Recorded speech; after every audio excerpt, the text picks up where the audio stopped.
اکثر لوگ یہ سوال کرتے ہیں کہ یہ بے سکونی ہمارے حصے میں ہی کیوں آتی ہے، اور دوسروں کا سکون اور اطمینان دیکھ کر رشک کرتے ہیں، اور یقیناً اپنی اس محرومی پر وہ شکوہ بھی کرتے ہوں گے۔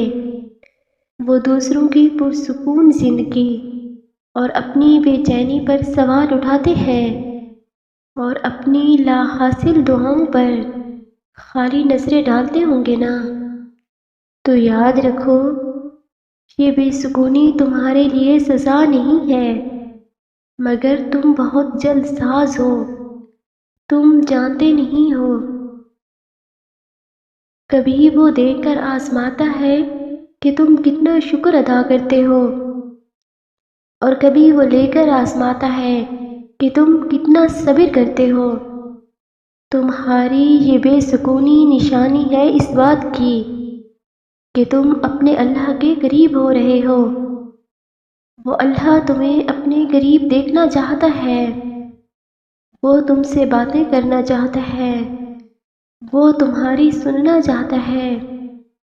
میرے اللہ کا قرآن خود کہہ رہا ہے، جان لو اللہ کی یاد کے ساتھ دلوں کا سکون اور اطمینان وابستہ ہے۔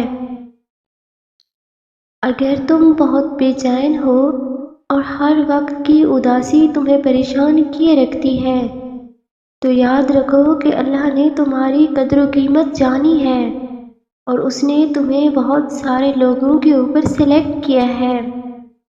یہ مختصر سی بے سکونی دراصل امتحان ہوتی ہے تمہارا، یہ تمہارے صبر کو آزماتی ہے۔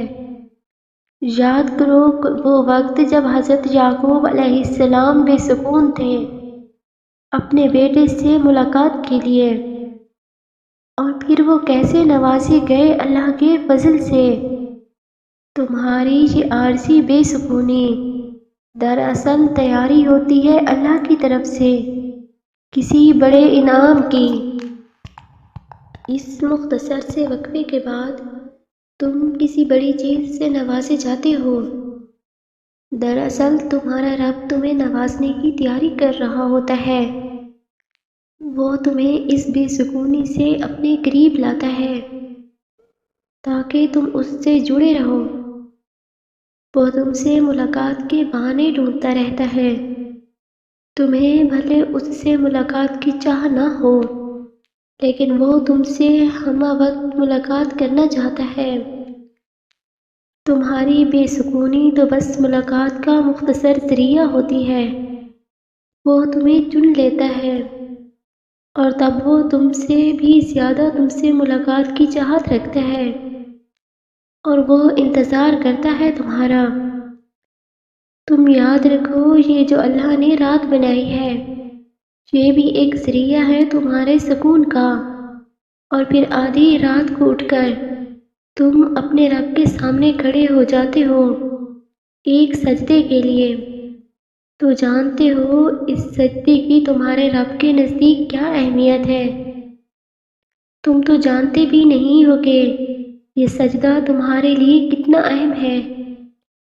یہ سجدہ تو سکون ہے تمہارے لیے، کیونکہ یہ تو وہ سجدہ ہے جب تم اپنی خواہشوں کے ہاتھوں توڑے جانے کے بعد بھی اپنے رب کے پاس واپس لوٹ آتے ہو۔ میرا اللہ فرماتا ہے، اور جو لوگ ایمان لے آئے ان کے دل اللہ کے ذکر سے مطمئن ہوتے ہیں۔ جان لو اللہ ہی کے ذکر سے دلوں کو اطمینان ملتا ہے۔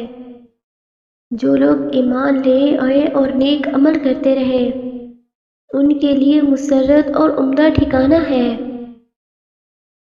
خدا کے نیک بندے تمام تر حالات میں پرسکون رہتے ہیں، ہر مشکل میں وہ شکر کا کلمہ پڑھتے ہیں۔ ان کو ہر غم بھی اللہ کی طرف سے تحفہ نظر آتا ہے، اور اللہ کی طرف سے ایسے تحفے اپنے خاص بندوں کے لیے ہوتے ہیں۔ وہ مہربان رب تم پر ضرور کرم کرے گا، وہ تمہاری کھوئی ہوئی ساری بہاریں واپس لا دے گا، تمہارا سکون بھی اور تمہارا اطمینان بھی۔ وہی تو دلوں کا مالک ہے، وہ خود تمہارا ہاتھ تھام کر چلے گا، وہی سب کا مالک ہے اور وہی مجھ سے لانے والا ہے، تو تم دیکھو گے انشاءاللہ وہ بہت جلد ہی تمہاری زندگی میں مجھ سے لا کر تمہارا سکون بحال کرے گا، وہ اپنے ذکر سے تمہیں اپنے قریب کر کے تمہیں ساری نوازشات سے سرشار کر دے گا انشاءاللہ۔ محترم ناظرین، اگر آپ کو اس ویڈیو میں کچھ پسند آیا ہو تو مجھے لائک اینڈ کمنٹ کر کے ضرور بتائیے گا اور چینل کو سبسکرائب بھی کر دیجیے گا۔ جزاک اللہ۔